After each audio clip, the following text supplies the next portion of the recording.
घर पर कार्यक्रम करा सकते हैं तो बाबा साहब का सबसे बड़ा योगदान है साहब, सबसे बड़ा योगदान। अगर शादी होती है इस तरीके से धूमधाम से हजारों की भीड़ होती है तो बाबा साहब का योगदान इतना जान लीजिए। नहीं तो हमारे बारात में आने वाला कौन था, कौन था?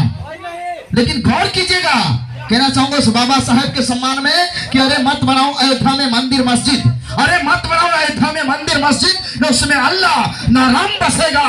बनाना है तो वहां पे एक विश्वविद्यालय बनाओ मेरे दोस्त, जिसमें पढ़कर कोई अम्बेडकर तो कोई एपीजे अब्दुल कलाम बनेगा। उस बाबा साहब के सम्मान में कहना चाहेंगे कि अगर ताजमहल प्रेम की निशानी है, ताजमहल प्रेम की निशानी है, तो 14 अप्रैल एक शेर की कहानी है। भीम ने आंखें खोली तो सब कोई इंसान बन गया, भीम ने आंखें खोली तो सब कोई इंसान बन गया, और भीम ने कलम खोली तो सब कोई विद्वान बन गया। और उसी कलम के जरिए चाय बेचने वाला भी प्रधानमंत्री बन गया दोस्तों। भाई साहब आप सभी का स्वागत करते हैं, आप सभी भाइयों का सम्मान करते हैं, जिन्होंने बाबा साहब का सम्मान किया उनको तहे दिल से प्रणाम करते हैं।